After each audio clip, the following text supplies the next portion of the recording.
ઉપર આપણે આરંભ કર્યો છે તે એ છે દેવનું સનાતન પરાક્રમ, એટલે દેવનું સર્વકાળથી રહેલી તાકાત અથવા એનું સામર્થ્ય અથવા એની શક્તિ, એ વિશે આપણે જોવાનો આરંભ કર્યો. ગઈ વખતે થોડાકમાં આપણે એવી રીતે જોયું કે દેવનું જે સામર્થ્ય છે તે તેણે જે ઉત્પન્ન કર્યું છે, એની જે ઉત્પત્તિ છે તે દ્વારા આપણને ખબર પડે છે કે દેવ કેટલો સામર્થ્યવાન છે. દેવનું સામર્થ્ય એના ક્રિએશનમાં અને એની ઉત્પત્તિમાં આપણને ખબર પડે છે. જે કંઈ આપણે જોઈએ છે, મેં ગઈ વખતે તમને કહ્યું હતું, ઘણું બધું વિસ્તારથી આપણે જોઈ ગયા છે, રિપીટ નહીં કહું, પણ થોડું ટૂંકાણમાં કે જે કંઈ ઉત્પન્ન કરવામાં આવેલું છે તે દેવે પોતાના શબ્દના સામર્થ્ય વડે, the power of his word, એના પરાક્રમના સામર્થ્ય વડે એણે કીધું અને થઈ ગયું. તેણે કહ્યું અજવાળું થાવ અને થઈ ગયું. તેણે જે કંઈ બનાવ્યું 6 દિવસમાં તેના કહેવાથી બન્યું છે.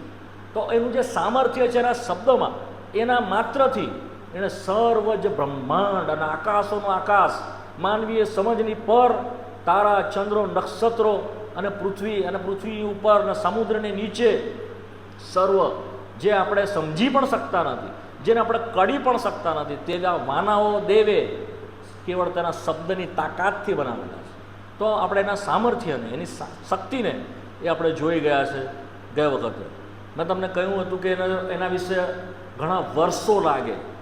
કદાચ મને એવું લાગે છે કે આ બધું જાણવા માટે આપણને બહુ વર્ષો પણ ઓછા પડે તો પણ આપણે સમજી શકીએ.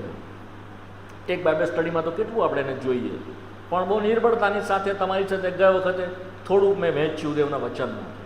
આજે સાંજે દેવનું જે સામર્થ્ય છે તે એના તારણના સંદર્ભમાં શું છે તે આપણે જોઈશું. કેમ એ પ્રમાણે મારે કહેવું પડે છે આજ સંધ્યાએ કે કેવળ દેવે સર્વ બનાવ્યું એમાં એનું સામર્થ્ય પ્રગટ થયું છે એટલું જ નથી, પરંતુ જે કંઈ એણે બનાવ્યું તેનો કબજો કે તેનો અધિકાર એ એણે જેણે બનાવેલું હતું તેઓએ લીધું. એટલે કે શૈતાન અને પડેલા દૂત, અંધકારના અધિકારીઓ તેની ઉપર આવીને કબજો લઈને બેસી ગયા. કારણ બીજું કંઈ નહોતું, પાપ હતું. તેણે પાપી અવસ્થામાં પૃથ્વીને લાવી દીધી, માણસને પાપથી પતિત કર્યું અને જગતમાં પાપ પેઠું, માટે પવિત્ર ઈશ્વર એ જગ્યાની ઉપર રહી શકે નહીં, માટે એ જગ્યા તેણે દુષ્ટને સ્વાધીન કરી દેવામાં આવી. એ પ્રમાણે આપણે યોહાનના પત્રના 5મા અધ્યાયમાં વાંચીએ છીએ, અય્યુબના પુસ્તકની અંદર બી 9મા અધ્યાયના 25મા અધ્યાયમાં આપણે તે વિશે વાંચીએ છીએ. આ પૃથ્વી દુષ્ટને સ્વાધીન કરેલી છે. દેવને આ પૃથ્વીમાં કોઈ રસ નથી, માટે આ પૃથ્વીનો તે નાશ કરવાનો છે અને નવી પૃથ્વી તથા નવો આકાશ બનાવવાનો છે. તો કહેવાનો મતલબ મારે એમ છે કે જે કંઈ એણે બનાવ્યું સામર્થ્યથી, તેના માટે હવે જે ઉત્પન્ન થયેલું હતું, જે કદી જ નાશ થતે નહીં, જે કદી ટળી જતે નહીં, તે હવે નાશની તરફ જઈ રહ્યું છે. આપોઆપ દેવના શ્રાપના લીધે, દેવની અપાયેલી કોપની દંડાજ્ઞાને લીધે તે મરી રહ્યું છે. જગત પોતે નાશ પામી રહ્યું છે, માણસ પોતે નાશ પામી રહ્યું છે. મેં ગઈ વખતે તમને કહ્યું હતું કે ઉત્પન્ન કર્યું જે કંઈ પણ છે હવે કંઈ ઉત્પન્ન કરવાનું નથી, પરંતુ એ ઉત્પન્ન જે થયેલું છે દેવના સામર્થ્યથી તે ટકી રહેવાનું નથી, કારણ કે તેનો આધાર પ્રભુએ લઈ લીધો છે. બીજા અર્થમાં એનો શ્રાપ, એની દંડાજ્ઞાની નીચે, શ્રાપને નીચે પૃથ્વી હોવાના કારણે એ નાશ પામશે. એક વખત પાણીથી, બીજી વાર અગ્નિથી એ નાશ પામનાર છે. બધું જે કંઈ તમે જુઓ છો વિલ ડિસ્ટ્રોય વન ડે, એક દિવસ બધું નાશ પામશે. સાથે માણસ પણ નાશ તરફ જઈ રહ્યો છે. તો દેવે પોતાનું સામર્થ્ય પ્રગટ કર્યું કે તેને બચાવે. આ બીજું છે. પહેલું છે એણે ઉત્પન્ન કર્યું એના સામર્થ્યથી. હવે દેવ પોતાના સામર્થ્યથી તેને બચાવવા માંગે છે. કેવી રીતે? કારણ કે એણે જ વસ્તુ એની સામે છે, કેવી રીતે એને બચાવશે? શું એ પળભરમાં શૈતાનનો નાશ કરી શકતો નથી? શું એ પળભરની અંદર દુનિયા બીજી બનાવી શકતો નથી? શું એ પળભરમાં બધું નવું કરી શકતો નથી?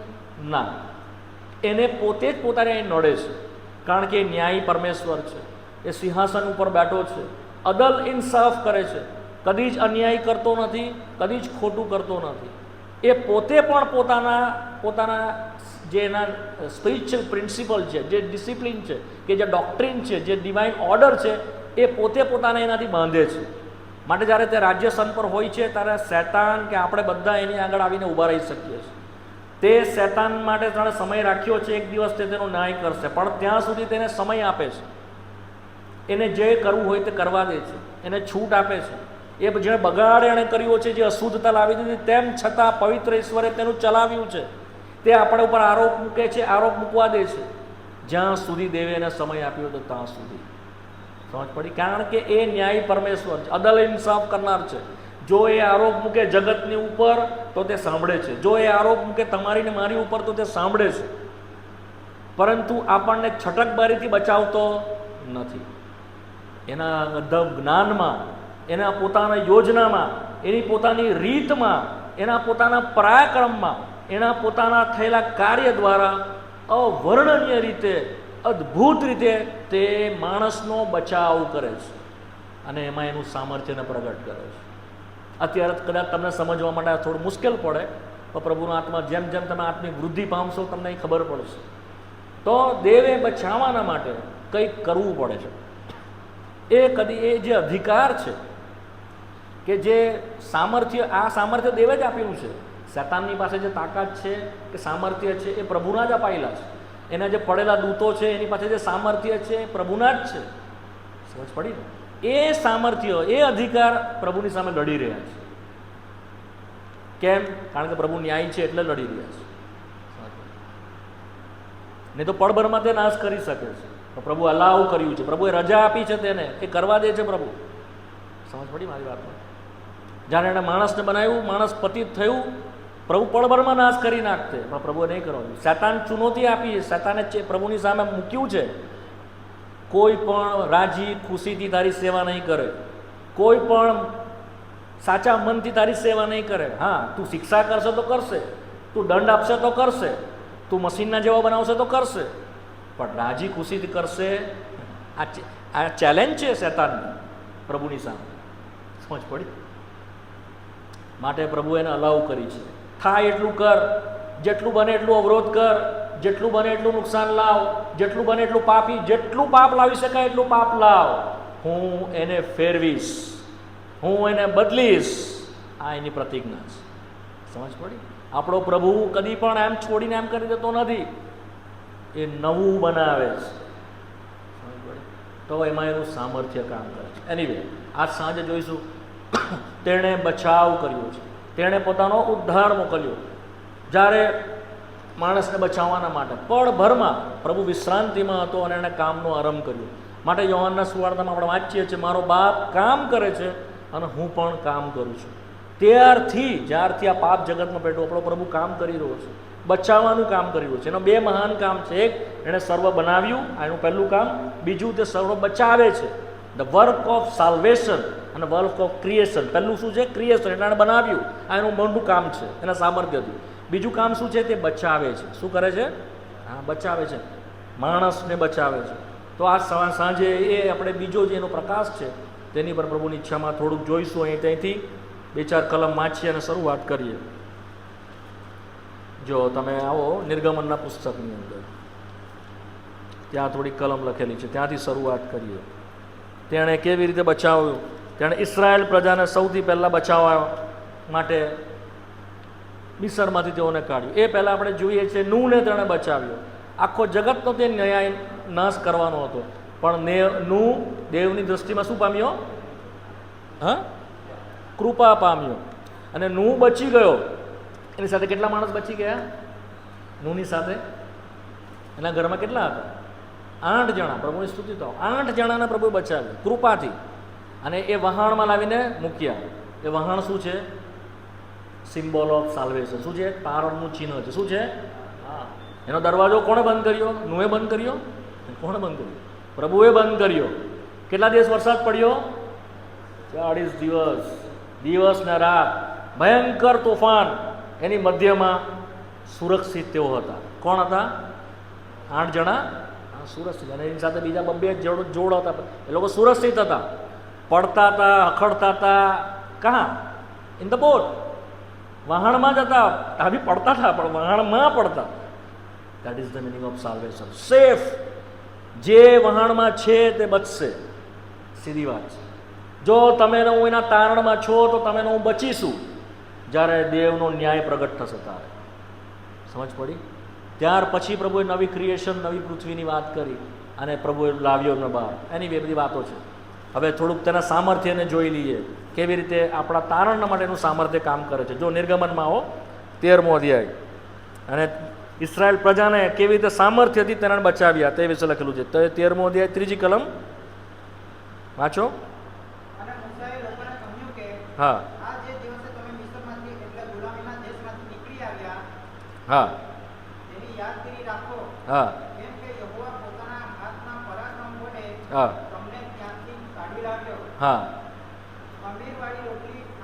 હા પરાક્રમના હાથ વડે ક્યાંથી કાઢી લાવ્યો? મિસરમાંથી. ઇસ્રાયેલ પ્રજાને ક્યાંથી કાઢી લાવ્યો?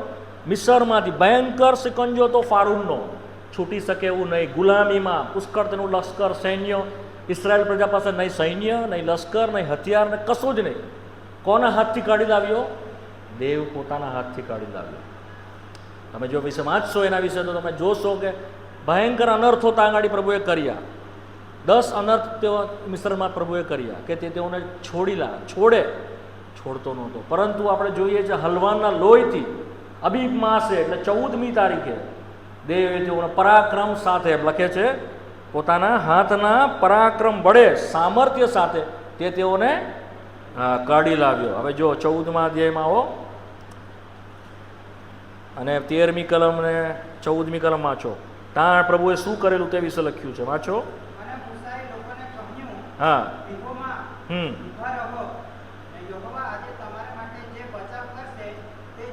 હા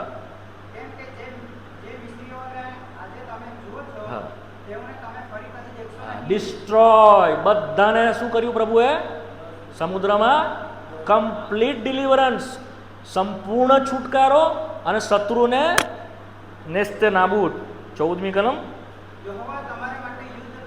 હા યહોવા તમારા માટે યુદ્ધ કરશે અને તમારે જો એના 15મા અધ્યાયની 6ઠી કલમમાં પણ લખ્યું છે પ્રભુએ તેઓને કેવી રીતે છોડાવ્યા. 15મો અધ્યાય 6ઠી કલમ નિર્ગમન. હા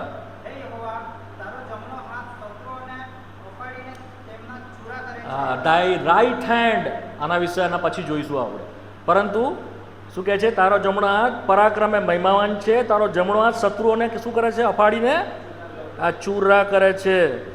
અને 13મી કલમમાં બી છે, હું વાંચી જાઉં છું. જે લોકોને તે છોડાવ્યા, તેઓને દયા રાખીને ચલાવ્યા, તે તારા પરાક્રમ વડે તેઓને તારા પવિત્ર વાસમાં દોર્યા. તારી રાઈટ માઇટી હેન્ડ એ પ્રમાણે છે, તારા જમણા હાથના સામર્થ્યથી.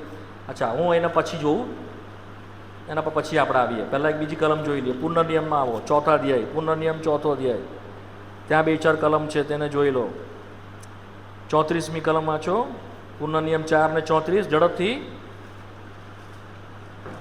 પ્રભુએ કેવી રીતે તેઓને છોડાવ્યા.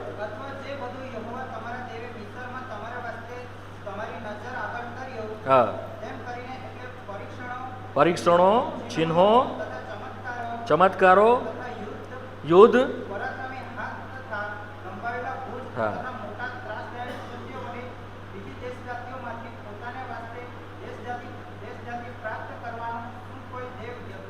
હા કેવી રીતે તમને એણે કાઢ્યા? પરીક્ષણો, ચિહ્નો, ચમત્કારો, યુદ્ધ તથા પરાક્રમી હાથ તથા લંબાવેલા ભુજ તથા મોટા ત્રાસદાયક કૃત્ય વડે તેણે છોડાવ્યા. 35મી કલમ. એનું કારણ શું છે?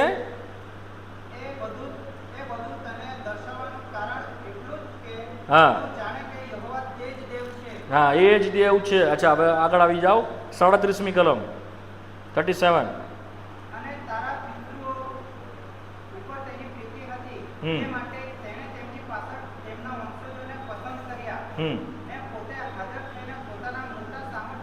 હા પોતા સામર્થ્ય વડે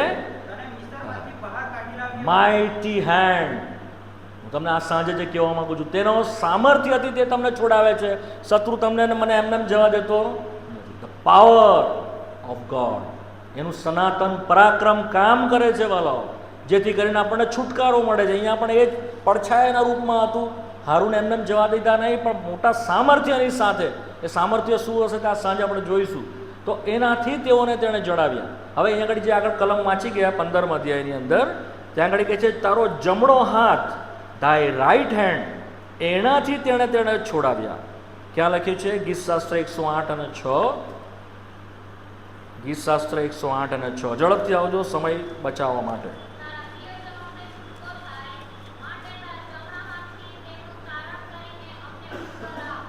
હા, જરા જમણા હાથના તારણ કરીને અમને. હા, જો એનો ગીતશાસ્ત્ર 118 પણ વાંચો, 118 ને 14.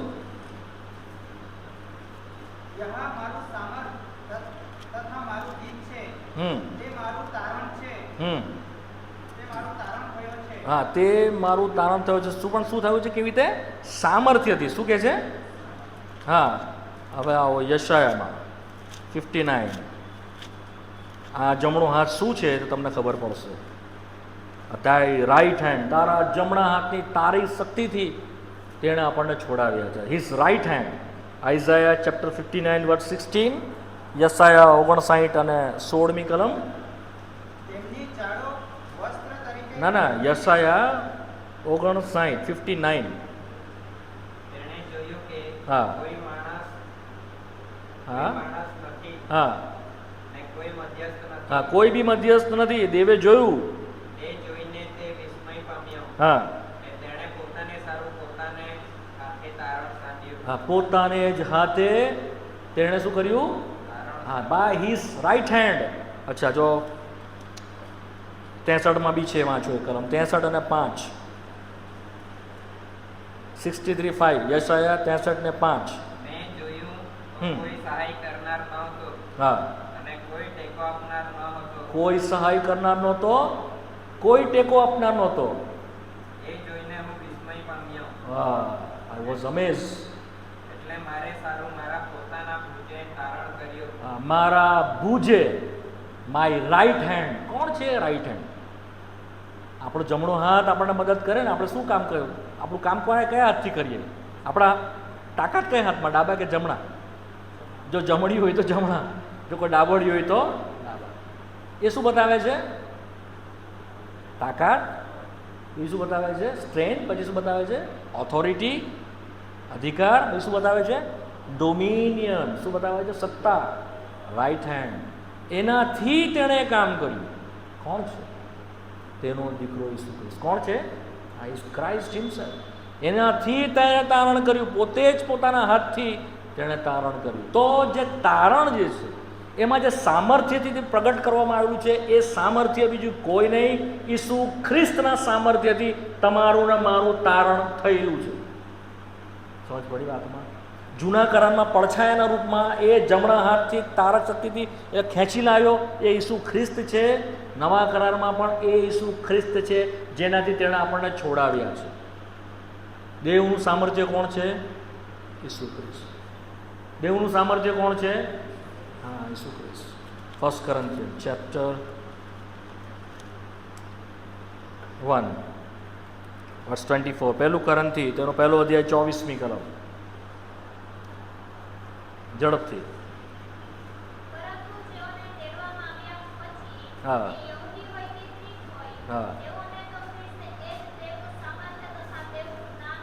તેઓને તો ખ્રિસ્ત એ જ દેવનું સામર્થ્ય છે. તો દેવના સામર્થ્ય કે જે અનંતકાળિક છે, the eternal power of God, creation તેના દ્વારા તેણે કર્યું, એના દીકરાની મારફતે.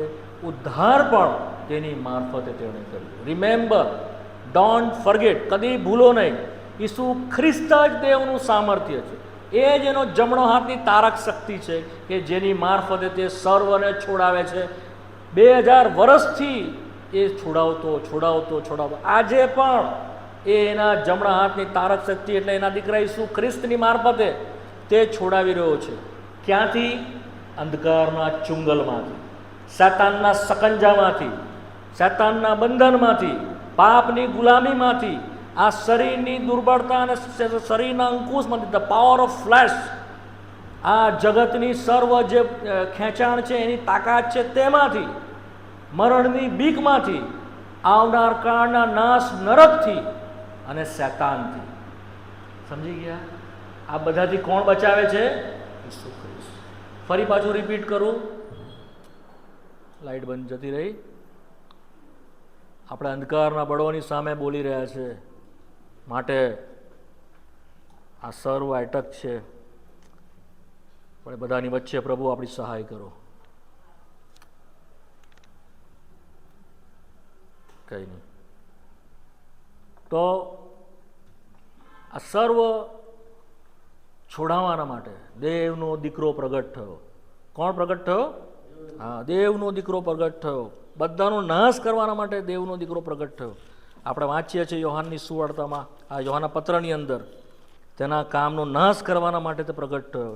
1 યોહાન 3 અને તેની 8મી કલમમાં આપણે વાંચીએ છીએ, જે પાપ કરે છે તે શૈતાનનો છે, કેમ કે શૈતાન આરંભથી પાપ કરે છે.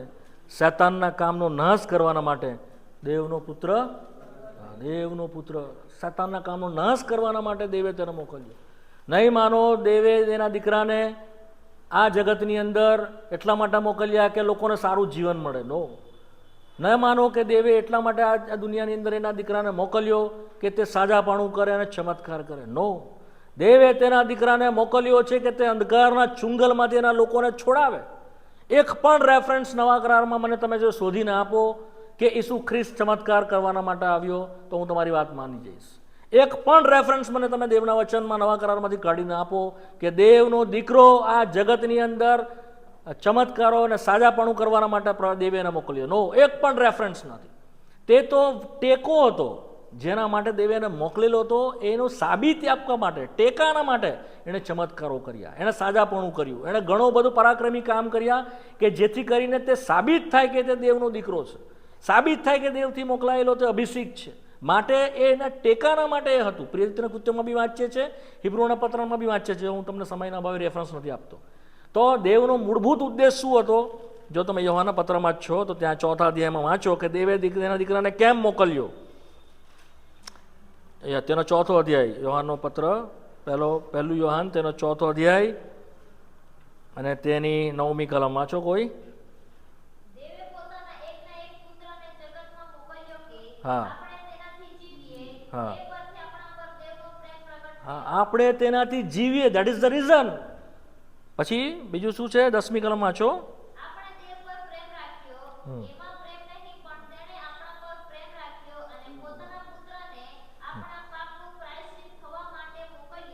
બસ બસ.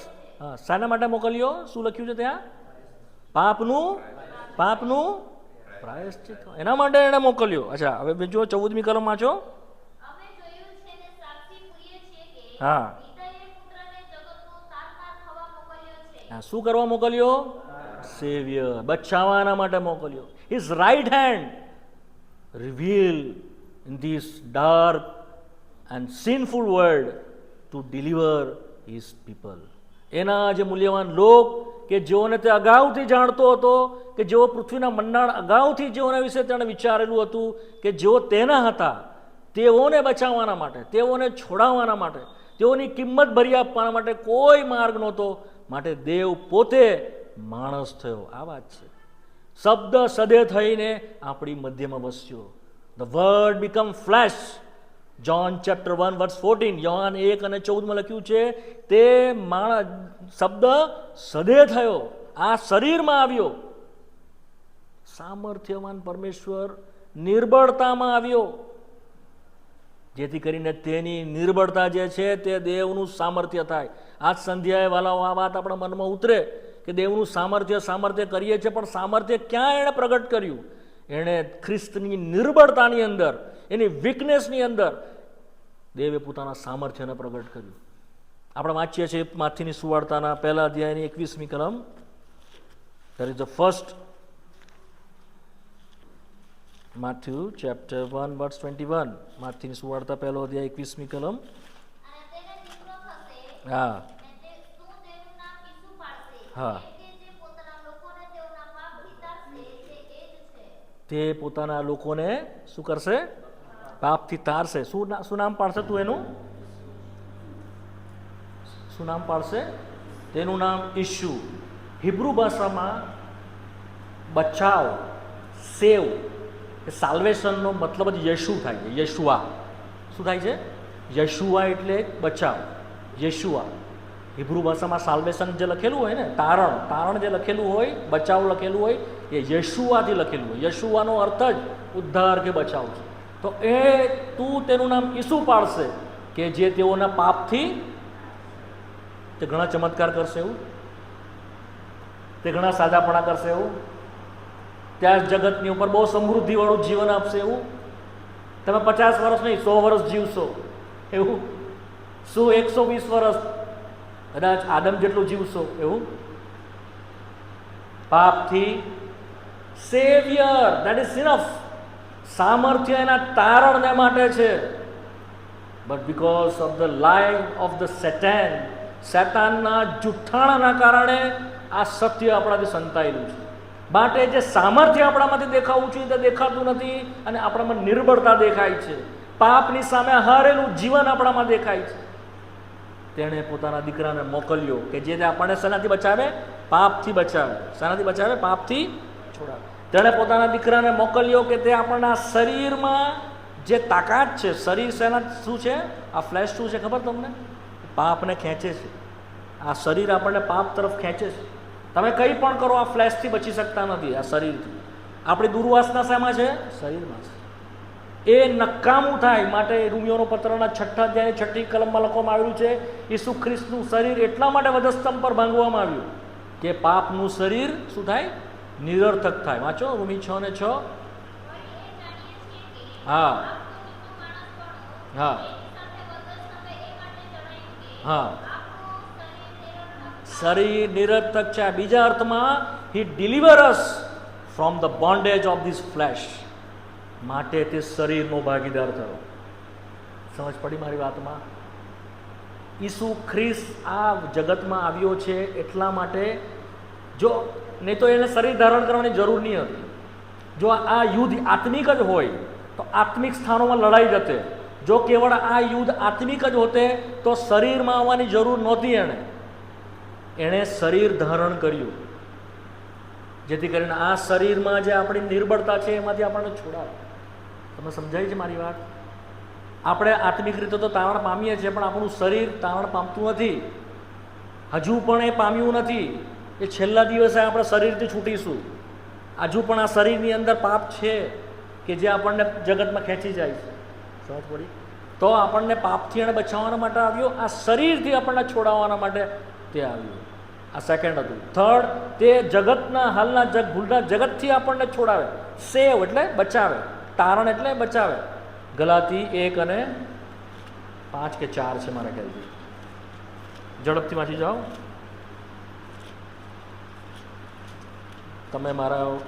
તમે સમજો છો કે મને નહીં ખબર, પરંતુ પ્રભુ તમને સમજાવે. ગલાતીઓનો પત્ર 1લો અધ્યાય અને તેની 4મી કલમ. હા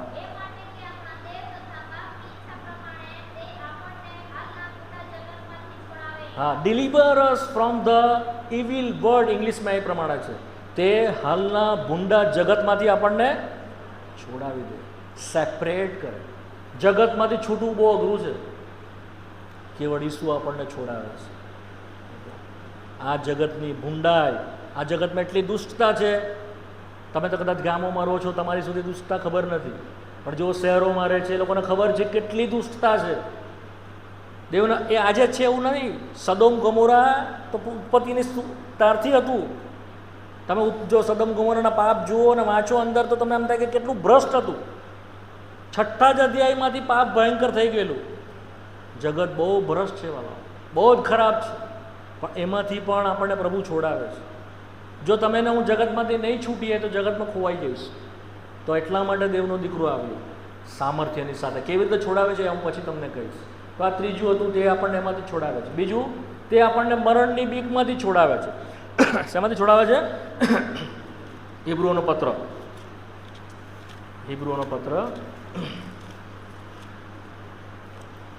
2 અધ્યાય 14 અને 15મી કલમ. ઝડપથી વાંચી જાઓ. હા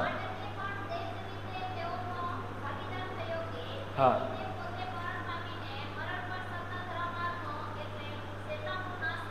હા,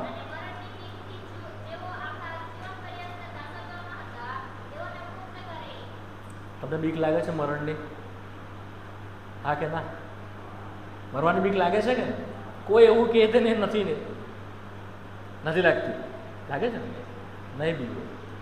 આજ સાંજે જે વચન છે તમને સામર્થ્ય થવા માટે આપીએ છીએ, તમે બળવાન થાઓ એના માટે આપીએ છીએ. શાતાનથી બીવડાવે, મરણથી બીવો નહીં.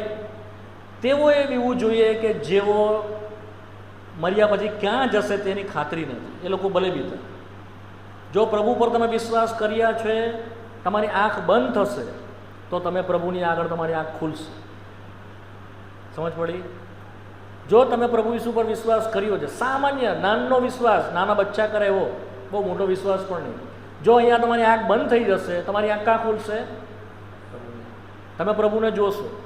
પણ જો પ્રભુ ઈસુની પાસે આવ્યા નથી, તમારા પાપની ક્ષમા થઈ નથી અને તમે પ્રભુને સ્વીકાર્યા નથી, ગમે એટલા દાન ધર્મ કરતા હશો, દેવળમાં જતા હશો, ક્વાયરમાં હશો, સેવા કરતા હશો, તમારી આંખ બંધ થઈ જશે.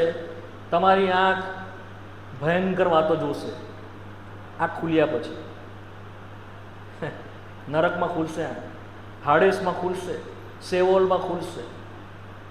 પ્રભુની સ્તુતિ થાઓ. પ્રભુના લોકોના માટે મરણની બીક, જે હંમેશા દાસત્વમાં હતા તેમાંથી છોડાવી લીધો. અમારા ત્યાં આગળ કેટલાય એવા છે, જો વિશ્વાસી નહોતા પહેલાં, કબ્રસ્તાનમાં અમે જઈએ ને તો પેલો ખાડો હોય ને એને જોઈને એટલી બધી બીક લાગે. લોકો કબ્રસ્તાનથી ભાગી જાય, પાછા અંદર નહીં આવે, બહાર ઊભા રહે. મેં પૂછ્યું કે શું થાય છે ભાઈ? બહુ બીક લાગે છે. કેમ? અરે અંદર નાખી દેશે ને પછી ધૂળ નાખશે ને બધું ડાકી દેશે તો. મેં કીધું ભાઈ તો શરીર છે, તો અંદર તો ચાલ્યો ગયો આત્મા, તો પછી શું પીવાનું? ના એ કે કેટલું ખરાબ લાગે. બહુ બધા લોકો બીવે છે, બહુ બધા.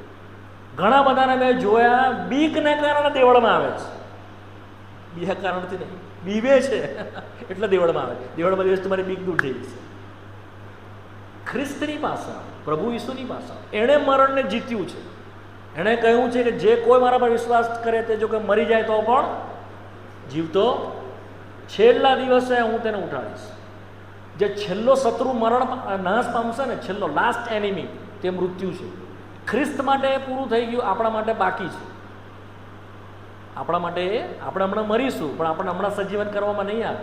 જે દિવસે રણસીંગડું વાગશે આપણે પળમાં સજીવન લઈશું. તો તે આપણને મરણની બીકથી છોડાવે. અચ્છા, બીજું તે આપણને નરકથી છોડાવે છે. શેનાથી છોડાવે છે? ઇટર્નલ હેલ ફાયર. મેં તમને ઘણી વખતે કીધું છે આ બધું, પણ તમે એક કલમ જોઈ લો. મરણથી તમને છોડાવે છે. યોહાનની સુવાર્તા,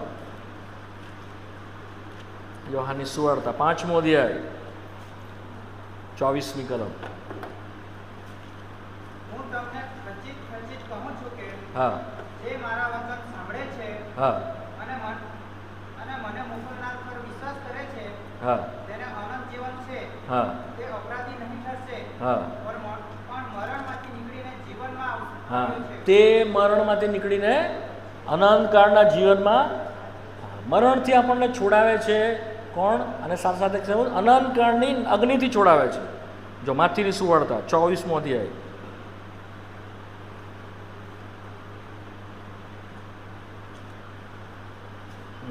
25મો અધ્યાય 46મી કલમ. માથી 25 ને 46.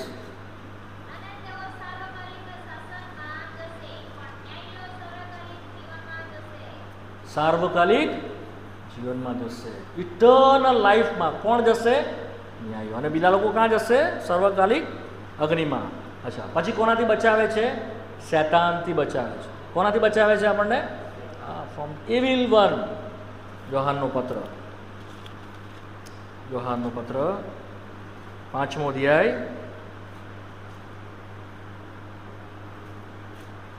18-19મી કલમ. હા, હા, હા, હા, હા. દુષ્ટ તેને સ્પર્શ કરતો. We are the peculiar people. આપણે એના ખાસ લોક છે. આપણને તો સ્પર્શ કરી શકતો. જો આપણે એના નથી તો એ આપણું ઊંધું વાળી દેશે. માટે દેવના વાલાઓ, જો આજે તમે અહીંયા આવ્યા છો, ભલે તમારું ભૂતકાળ ગમે તે હોય, શૈતાન તમને સતાવતો હોય, ચાહે ઊંઘમાં, લોકોને સપનામાં સતાવે, ઊંઘમાં સતાવે, ઊંઘમાં તો મને બીક લાગે, એટલા બધા ગભરાય. હું જ્યારે નાનો હતો અને તારણ નહોતો પામ્યો, મેં ઘણી વખત તમને કીધું છું, બહુ બીતો, મને બહુ બીક લાગતી. મારા ખ્યાલથી 14 વર્ષની ઉંમર હતી. આપણો નાનો છોકરો છે ને પાછળ બેઠો છે. કેટલી ઉંમર તારી દીકરા? તારી ઉંમર કેટલી છે? 14? હા, બસ એના જેટલી મારી ઉંમર હતી. અને બહુ બીક લાગે અને રડ્યા કરું. અને મેં તમને મારી સાક્ષીમાં કીધું છે કે હું કબરો ઉપર પણ જતો, કબર પર સૂઈ જતો, મસ્જિદમાં જતો, નમાજ પડતો, મંદિરમાં જઈને ગણપતિ ડૂબાડવા જાઉં, લાવું, ઘંટડી બી વગાડું, બધું જ કરતો મારા શરૂઆતના નાનપણમાં. અને પજેસ જેવું હતું. તો ઘણીવાર ઉઠીને હું ચાલવા માંડતો અને ચાલતો ચાલતો ચાલતો કાં જાઉં તો મને ખબર નહીં પડે. ઉજ્જડ એવી જગ્યાએ જઈને બી હું બેસી રહેતો, વિચાર્યા કરતો. આટલી નાની ઉંમરમાં, બહુ નાની ઉંમરમાં. અને રાત્રે કે બપોરે જ્યારે હું સૂઈ જાઉં તો ઉઠી જાઉં ને પછી રડ્યા કરું. મને બહુ બીક લાગે, બહુ બીક લાગે. મરણની તો બીક લાગે, પણ હું મને કાં જઈશ ને એની મને બીક લાગે. મારા મમ્મી મને પૂછે કે કેમ રડે છે, શું કરે છે? I can't explain. હું કહી પણ શકતો નહોતો કે મને શું થાય છે. મને જ નહીં ખબર પડતી હતી કે હું શું કહું. બટ એટલું ફિયર, ઇનસિક્યોરિટી, એટલે શું કહેવાય એને ગુજરાતીમાં? હા, ઇનસિક્યોરિટી આપણે કહેવાય ને, અનિશ્ચયતા. શું થશે, શું થશે? આટલી નાની ઉંમરમાં મને એમ થાય કે શું થાય, હમણાં જો હું મરી જાઉં ક્યાં જઈશ, મારું શું થશે, મને શું થશે? એટલી નાની ઉંમરમાં મને પ્રભુની સ્તુતિ આવે. બહુ નાની ઉંમરમાં પ્રભુએ મને બચાવે, નહીં તો હું અંધકારમાં ગરક થઈ જતો. સત્તા એની નીચે હું મારું આજે શું થયું હતું, મારું કોઈ ઠેકાણું પડ્યું નહીં હતું, હું ક્યાં હોતે જાણતો. પ્રભુનો બહુ આભાર, પ્રભુની સ્તુતિ થાવ કે એણે મને નાની ઉંમરથી પકડ્યો. ક્યાં કે શૈતાન જાણતો કદાચ કે આ અમુક સમય પછી પ્રભુ માટે વપરાશે, પ્રભુનું પાત્ર થશે, તો એ પહેલાંથી તમારે મારી પાછળ પડે છે. જેટલું નુકસાન આપણને પહોંચાડવા માંગે એટલું આપણી પાછળ પડે નુકસાન પહોંચાડે છે. પણ દેવના મહાન સંકલ્પમાં, એની કૃપામાં, એના પ્રેમને લીધે આપણી પાસે દેવનું વચન મોકલ્યા જ કરે છે. આપણને બચાવવાના માટે બધા પ્રયત્ન કરે છે કે તમે સુરક્ષિત થઈ જાઓ, તમે બચી જાઓ. એનું મહાન સામર્થ્ય પ્રગટ કરે છે. અચ્છા, હવે આ બધું એને સામર્થ્ય કેવી રીતે એણે પ્રગટ કર્યું? સૌથી પહેલાં ઈસુ ખ્રિસ્તને મોકલ્યો. શું કર્યું એણે? ઈસુ ખ્રિસ્તને. ત્યાંથી એનું સામર્થ્ય પ્રગટ થયું. મેં તમને કીધું ઈસુ ખ્રિસ્ત તેનું સામર્થ્ય છે. શું છે? The Christ is the power of God. દેવનું સામર્થ્ય કોણ છે? ઈસુ ખ્રિસ્ત. કેવી રીતે તેને પ્રગટ કર્યું? મરિયમ કુંવારીના પેટમાં. That is the first miracle, is the first power. Look chapter 1, look chapter 2. જો થોડુંક જોઈ લઈએ. સમય તો ફટાફટ જાય છે, ખબર નહીં કેટલું જોવાશે, બટ લોર્ડ વિલ હેલ્પ અસ.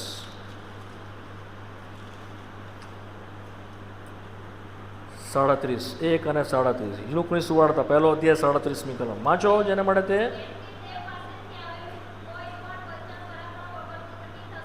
દેવ પાસેથી આવેલું કોઈ પણ વચન પરાક્રમ વગરનું થશે નહીં. આ પહેલી વાત. અચ્છા, હવે બરાબર વાંચો 35મી કલમ. 35મી કલમ વાંચો. તેને ઉત્તર આપ્યો કે હા, પવિત્ર આત્મા તારા પર આવશે, પવિત્ર આત્મા તારા પર આવશે, અને પરાત્પરનું પરાક્રમ તારા પર આચ્છાદન કરશે. પરાત્પરનું પરાક્રમ તારા પર.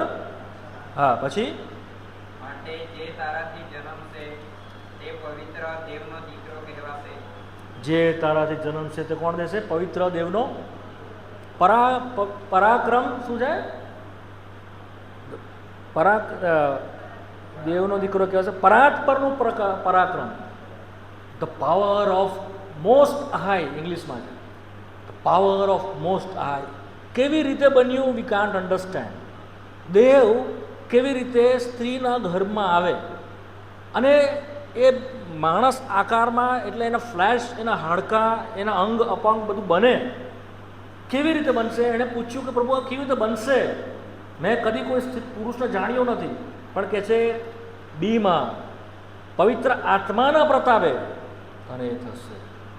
તો મેન, ગોડ બીકમ ફ્લેશ એના વૂમ્બની અંદર, એના ગર્ભની અંદર સ્ત્રીના એક બીજના રૂપમાં અમાપ્ય પરમેશ્વર, અગમ્ય અનન્ય પરમેશ્વર, અનાદિકાળથી અનંત કાળ સુધીનો જે આકાશોના આકાશમાં સમાઈ શકતો નથી એવો પરમેશ્વર કેવી રીતે બન્યું?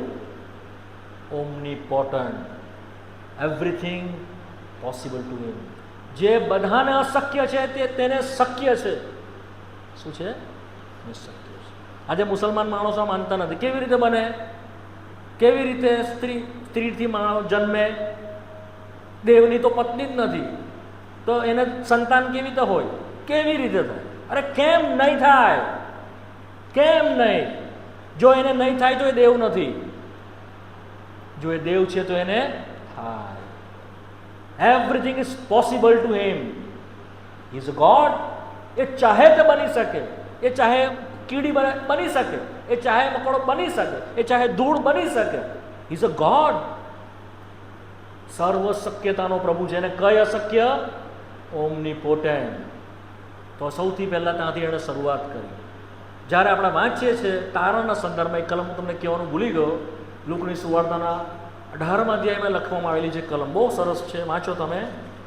એ મારે તમને આગળ કહેવાની હતી પણ હું ભૂલી ગયો કહેવાની. લુકની સુવાર્તા 18મો અધ્યાય, તેની 26મી કલમ વાંચી જાઓ.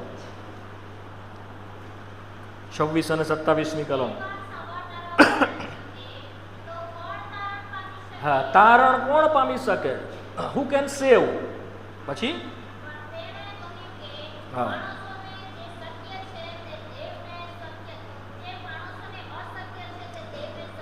It is impossible to man. માણસને માટે શું છે? અશક્ય છે. શું અશક્ય છે? ચાલો કેવું છે? શું અશક્ય છે? હા, તારણ. જે મેં તમને કહ્યું ને, શેનાથી તારણ? પાપથી તારણ, જગતથી તારણ. એટલે જગતથી બચવાનું, પાપથી બચવાનું, શરીરથી બચવાનું, શૈતાનથી બચવાનું, નરકથી બચવાનું, આવનાર કાળના નાશથી બચવાનું, અગ્નિથી બચવાનું, બધાથી બચવાનું. એટલે તારણ. એ માણસ માટે શું છે? ઇમ્પોસિબલ, અશક્ય છે. માણસ કદી તારણ પામી શકે એમ નથી. સાદી ભાષામાં ઊંટને સોયના નાકામાંથી થવું જેટલું અઘરું છે ને, કદાચ એ શક્ય બને એવું લખ્યું છે આગળ, પણ માણસ માટે તે તારે પણ એ લોકોએ પૂછ્યું તો કોણ તારણ પામશે? કોણ બચશે પ્રભુ? શું કીધું? માણસને તે અશક્ય છે, પણ દેવને એ શક્યતા કરવાના માટે તે માણસ તરીકે જગતમાં આવ્યો. સ્ત્રીના પેટમાં આવીને જન્મ લીધો. લોહી અને માંસનો ભાગીદાર થયો. જે આપણે હિબ્રુના પત્રમાં વાંચ્યો ને, જેમ છોકરા લોહી અને માંસના હોય છે તેમ એ લોહી અને માંસનો ભાગીદાર થયો. નિર્બળતામાં આવ્યો. કેવી રીતે નિર્બળતા દ્વારા તેણે સામર્થ્ય પ્રગટ કર્યું છે. સમય તો મારો નથી એટલો, પણ હું તમને ધીમે ધીમે અહીંયાથી સમજાવીશ કે કેવી રીતે જે વીકનેસ છે એની, તેમાંથી તેણે પરાક્રમ કર્યું. શત્રુઓને પરાસ્ત કરી દીધા, મોટા મોટા અધિકારોને તોડી પાડ્યા અને મહાન, અનંત અને સંપૂર્ણ તારણ તેણે સિદ્ધ કર્યું છે. એકોમ્પ્લિશ્ડ એમ કહેવાય ઇંગ્લિશમાં. તેણે સંપૂર્ણ કર્યું છે. તો માણસ તરીકે તે જન્મ્યો પહેલું સ્ત્રીના ગર્ભ દ્વારા. પછી પૃથ્વી પર રહ્યો 33.5 વર્ષ સુધી. કેવી રીતે રહ્યો? આખું જગત દુષ્ટતાથી ભરાયેલું, જગતના લોકો દુષ્ટતાથી ભરાયેલા. એટમોસ્ફિયર જે કહેવાય ને એ પણ સિનફુલ છે. જે વાતાવરણ છે ને તે બી પાપી છે, કારણ કે સૃષ્ટિ પોતે પાપના બંધનમાં છે. જે દિવસે પાપ કર્યું તે દિવસથી સૃષ્ટિ પર કાંટા ઉગવા લાગ્યા. શું ઉગવા લાગ્યા? હા, ફૂલ નહીં, ફૂલની સાથે કેમ? શ્રાપિત છે. રોમિયોના પત્રના 8મા અધ્યાયમાં લખેલું છે પૃથ્વી શું છે? બંધનમાં છે. એવી જગ્યામાં કે આબોહવા પણ પાપી છે, પવિત્ર ઈશ્વર જીવ્યો, પ્રભુ ઈસુ જીવ્યો. અને જીવતો જીવતો ક્યાં સુધી પહોંચ્યો? વધસ્તંભ સુધી પહોંચ્યો. તો ન કેવળ તેના જન્મમાં આપણે જોઈએ છીએ તેનું સામર્થ્ય, પણ શું કહે છે? તેના વધસ્તંભમાં સામર્થ્ય છે. શું છે? ક્યાં સામર્થ્ય છે? The power in his cross. 1 Corinthians chapter 1, 1 Corinthians તેનો 1લો અધ્યાય.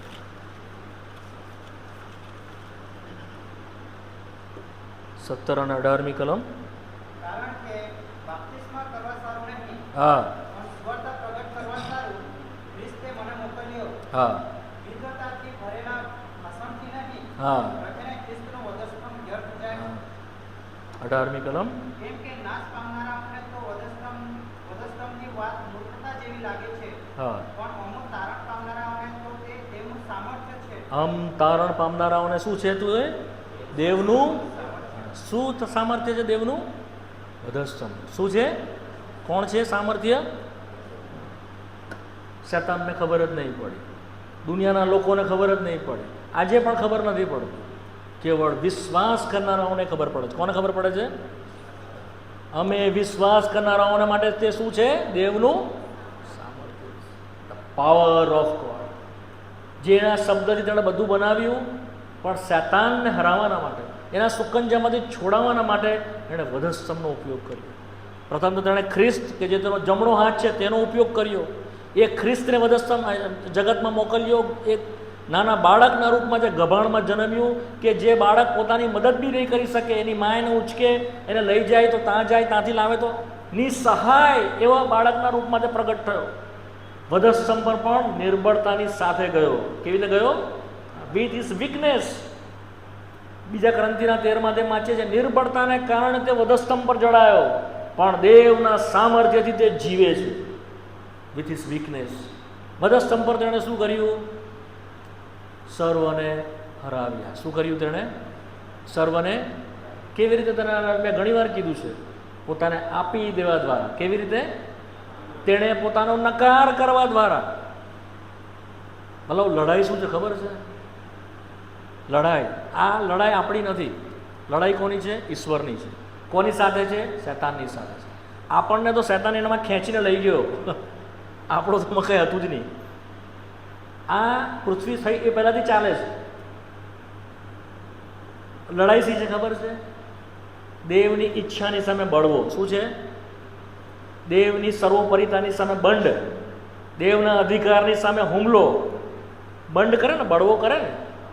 જ્યારે કોઈ ચાકર કે નોકર હોય અને શેઠને કે હું તારું કોઈ કામ નહીં કરું, હું બી તારા જેવો શેઠ જ છું, તું શેઠ તો હું બી શેઠ, તું મારું કામ કર, હું તારું કામ નહીં કરું. શું કરે શેઠની સામે નોકર? શું કરે? બળવો કરે, દંગો કરે, ધમાલ કરે, હું તારું માનીશ.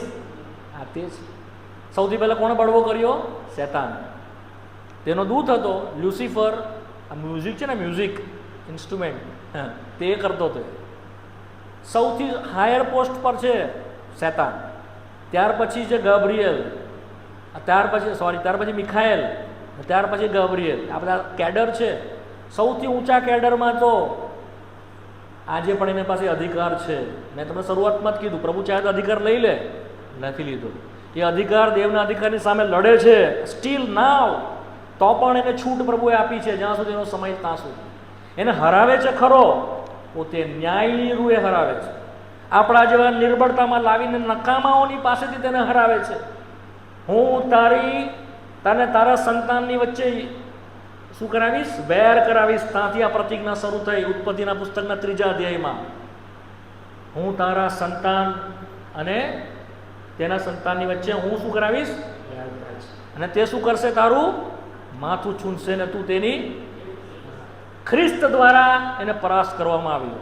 ખ્રિસ્તના સંતાન તરીકે, માનવના સંતાન તરીકે આવ્યો ઈસુ ખ્રિસ્ત, અને એને પગ તળે એને કૂચડ્યો નિર્બળતાની સાથે. આપણા દ્વારા આપણે આટલા બધા નિર્બળ છીએ, આપણે પોતે પણ પોતાને બચાવી શકતા નથી, છતાં આપણી મારફતે પરાસ્ત કરે છે મોટા મોટા સામ્રાજ્યોને દેવ. એમાં દેવનું સામર્થ્ય છે. સમજ પડી? પ્રભુ સમજાવશે. સમય પૂરો થઈ ગયો, હું વધારે નહીં જાઉં, પણ એક વધસ્તંભની ઉપર પ્રભુની ઈચ્છામાં નેક્સ્ટ ટાઈમ હું તમને 7 સ્ટેપ્સ આપીશ. કયા?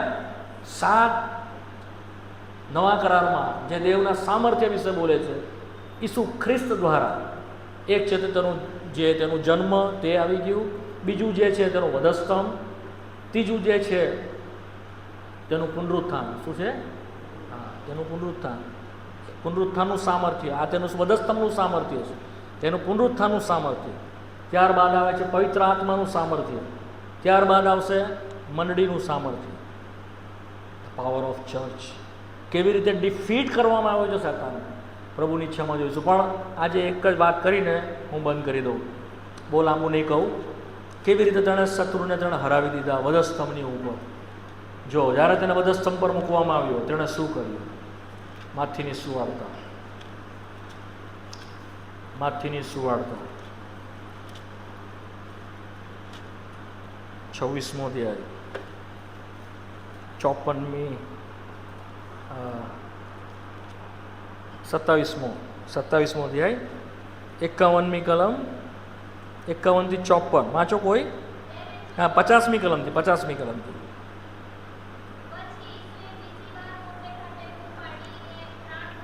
હા હા હા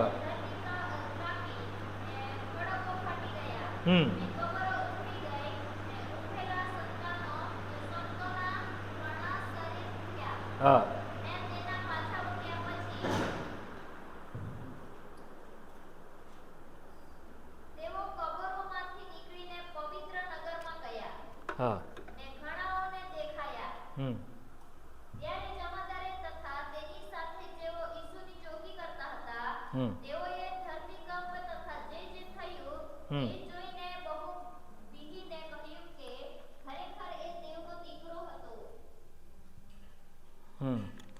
ખરેખર એ દેવનો. જો આપણે જોઈએ છે કે જ્યારે પ્રભુ ઈસુ ખ્રિસ્ત વધસ્તંભ પર ચડાવવામાં આવ્યા, એણે પ્રાણને છોડ્યો અને લખે છે કે મંદિરનો પડદો ઉપરથી તળે સુધી ફાટી ગયો, કબર ઉઘડી ગઈ, ઘણા બધા સંતો ઉઠ્યા અને તેઓનું રેઝરેક્શન થયું, એટલે તેઓ પુનરુત્થાન પામ્યા, ધરતીકંપ થયું અને બધા બી ગયા અને કહ્યું કે દેવનો દીકરો છે.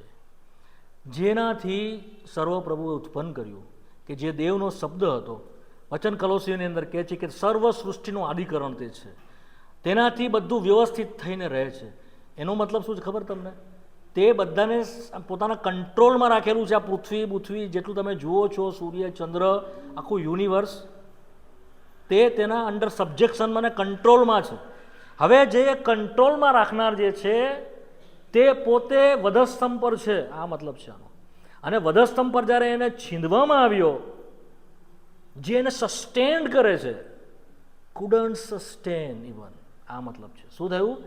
જે એને પકડી રાખે છે તેને જ્યારે વધસ્તંભ પર છન્ની કરવામાં આવ્યો, વીંધવામાં આવ્યો, ત્યારે કેવી રીતે પૃથ્વી એમાં રહી શકે?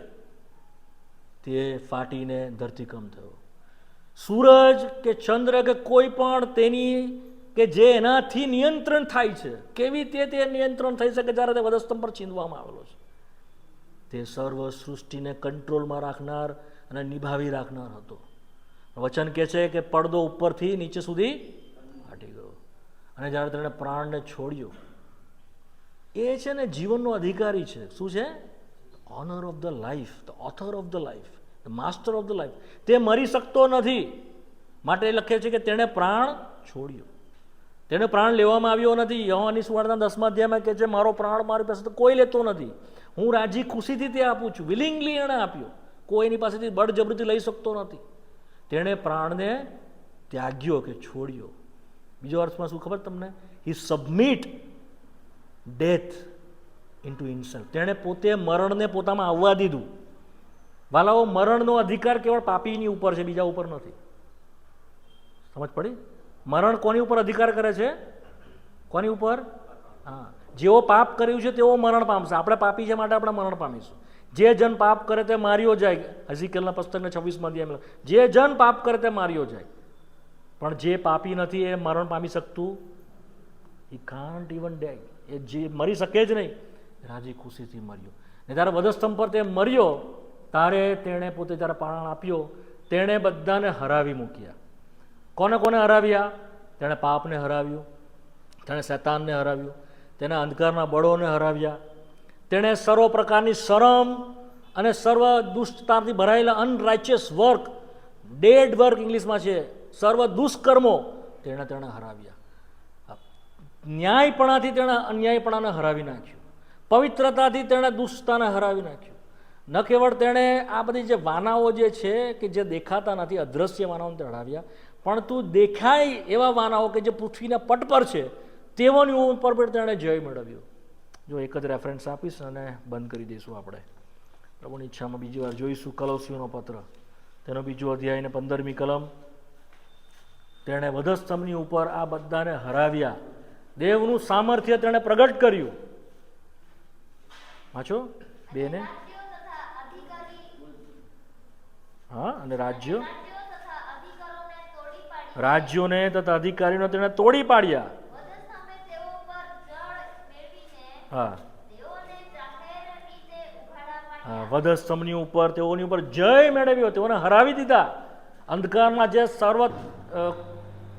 સર્વ પરિબળો છે, અંધકારના જે સર્વ માધાતાઓ છે, દુષ્ટતાના અધિકાર લશ્કરો છે, ધ ફોલન એન્જલ, ધ ફોલન સેટાન, જે શત્રુ કે જે પડેલો છે, એના સર્વ દૂતો છે કે જે હળસની નીચે પણ છે, જે બંધનમાં મુકાયેલા છે, જે પૃથ્વી પર ચારે તરફ છે, એ બધાને તેણે હરાવ્યા. કેવી રીતે? તલવારથી નહીં, બળથી નહીં, નકારવા દ્વારા. કેવી રીતે? કારણ કે તેઓ પોતાને ઊંચા કરતા હતા. આણે શું કર્યું? પોતાને શૈતાન દેવની સામે પડેલો હતો કે હું તારા સરખો છું. જ્યારે દેવનો દીકરો શું કીધું એણે? હું કંઈ નથી. શું કીધું એણે? આઈ એમ નથિંગ. તમે સમજ પડે છે વાતમાં? વધસ્તંભની ઉપર જે સૌથી મોટો વિજય છે તે શું છે? રિજેક્ટ આઈ, સ્વનો નકાર. શું છે? That is the power of God, that is the power of cross. વધસ્તંભનું સામર્થ્ય જે છે ને તે બીજું કંઈ નથી, દેવની જે સર્વોપરિતા છે તેની આગળ નમન, મન નહીં. ફરી રિપીટ કરું છું, તમે સમજો. વધસ્તંભની ઉપર જે સામર્થ્ય પ્રગટ કરવામાં આવ્યું ને જય પ્રગટ કરવામાં આવ્યો તે એ છે કે જે સર્વોપરી દેવ છે તેની આગળ કોઈ પણ બંધ નહીં, કોઈ પણ હવે એની આગળ બળવો નહીં, પણ શું થાય? નમન. હા પ્રભુ, હું તને અધીન છું. એવરી ક્રિચર જે એટલું ઉત્પન્ન કરવામાં આવેલું છે એ બધાએ તેને નમન કરવાનું છે, એને આ અધીન થવાનું છે, બળવો કરવાનો નથી. આપણે બળવો કરી શકતા નથી. પાપ એ શું છે? બળવો છે. શું છે પાપ? શું છે? બળવો. કોની સામે? સર્વોપરી પ્રભુની સામે. એવી રીતે તેણે કર્યું. શૈતાન અને તેના માનવને ખબર જ નહીં પડી કે આ શું કર્યું આણે. કેવી રીતે આણે બધાને હરાવી મૂક્યા? પોતાને આપી દેવા દ્વારા, પોતાને ખાલી કરવા. પ્રભુ તમને સમજાવે. આત્મિક વાત છે અને તેમાં આપણો જય છે. સમજ પડી? તે આપણને ફરી એ રેમમાં લઈ આવ્યો. અધીનતાના. આપણે બળવાખોર હતા, આપણે બંધ કરનારા હતા, આપણે એની સામે પડનારા હતા, આપણે એને અધીન થઈ શકનારા નહોતા, પણ તે આપણને એનામાં લાવ્યો કે આપણે એના અધીન થઈ. હા ને? આપણે એને કહી, હા પ્રભુ તારી ઈચ્છા, હા પ્રભુ તું કે એ પ્રમાણે. પ્રભુ તમને સમજાવે અને એના સામર્થ્યના બળમાં આપણે બલિદાન થઈએ. આગળ નહીં જઈએ, પ્રાર્થના કરવાના છે. પ્રભુની ઈચ્છા હશે તો બીજી વખત જે બીજા બધે જે સામર્થ્ય છે ખ્રિસ્તમાં દેવનું, તેમાં આપણે બીજી વખત પ્રભુની ઈચ્છામાં તો આવતા અઠવાડિયે જોઈશું. તમે મહેરબાની કરીને નિયમિત આવો અને આ ગુમાવો નહીં. આ બહુ ઇમ્પોર્ટન્ટ છે તમારા આત્મિક જીવનના માટે. તો તમે તાકાતવાળા બનશો, શક્તિમાન બનશો. નહીં તો તમે નિર્બળ રહેશો વાલાઓ. શૈતાન તમને નિર્બળ બનાવશે. પ્રભુ નથી ચાહતો કે તમે નિર્બળ રહો. પ્રભુ ચાહે છે તમે સામર્થ્યવાન થાઓ, તમે તાકાતવાન થાઓ. દાનિયેલના પુસ્તકના 11મા અધ્યાયની 33મી કલમમાં પ્રભુનું વચન કહે છે, દેવને ઓળખનારા લોકો સામર્થ્યવાન થશે અને પરાક્રમી કામો કરશે. પ્રભુ તમને પણ એવા બનાવો. પ્રાર્થના કરીએ. થોડોક સમય આંખ બંધ રાખો. આજ સાંજે જો તમે હારેલું જીવન જીવો છો, જો તમને બીક લાગે છે, જો તમે શૈતાનથી બીવો છો, જો તમે નરકથી બીવો છો, જો તમને મરણની બીક લાગે છે, જો તમને ભવિષ્યની ચિંતા લાગે છે કે કાલે શું થશે, હું શું કરીશ, મારા ભવિષ્યનું શું, મારા નોકરી ધંધાનું શું, મારા ખેતરમાં જે સમસ્યા છે તેની જો બીક લાગે છે, કોઈ માણસની જો તમને બીક લાગે છે, આજ સાંજે ઈસુ ખ્રિસ્ત દ્વારા દેવ તમારું સામર્થ્ય બનો. પ્રભુને કહો, પ્રભુ તું દેવનું સામર્થ્ય છે, તારો આભાર, તું મારું સામર્થ્ય થાય માટે તું અહીંયા આવ્યો. હું તારા સામર્થ્યના બળમાં શક્તિમાન થાવ, એફએસી 6 પ્રમાણે. માટે મને શક્તિમાન કર પ્રભુ. મને બળિયો બનાવ. શૈતાનના ચુંગલમાંથી મને છોડાવ. મરણની બીકમાંથી મને છોડાવ. પાપના બંધનમાંથી મને છોડાવ. પ્રાર્થના કરો, તમારા મનમાં પ્રાર્થના કરો. હું જે બોલું છું તે તમે પ્રાર્થના તમારા મનમાં કરો. મને પાપના સામર્થ્યથી છોડાવ. આ શરીર જે મને પાપમાં ખેંચી જાય છે એનાથી મને છોડાવ પ્રભુ. આ જગતના આકર્ષણથી મને છોડાવ. માણસની બીકથી મને છોડાવ. શૈતાનની બીકથી છોડાવો, નરકની બીકથી છોડાવો, ભવિષ્યની અનિશ્ચિતતા ચિંતાથી જ મને છોડાવો. હે પ્રભુ, હું વિશ્વાસ કરું છું તું મને છોડાવશે, કારણ કે તે બધાની ઉપર તું જયવાન થયો છે. જે પ્રમાણે આપણે ગીતશાસ્ત્ર 89માં શરૂઆતમાં જ વાંચ્યું, તું અમારે સહાય કર, તારો સામર્થ્ય મોકલ અને અમારો છૂટકો કર. તમારા મનથી આ પ્રાર્થના કરો વાલાઓ, તમે છૂટી જશો. વિશ્વાસથી પ્રાર્થના કરો, તમે છૂટી જશો. કોઈ બીક તમને નહીં બીવડાવશે. તમે ખરા અર્થમાં સ્વતંત્ર થશો. જો દીકરો તમને મુક્ત કરે તો તમે મુક્ત થશો. જો દીકરો તમને છોડાવે તો તમે છૂટશો. જો આજ સાંજે ભયંકર બંધનમાં તમે હશો પણ છૂટી જશો. તમે વિશ્વાસથી ઈસુના વધસ્તંભનો દાવો કરો, પ્રભુ તમારી સહાય કરશે. ભાઈ ઈશાક, કૃપા કરી આગળ આવીને પ્રાર્થના કરાવો.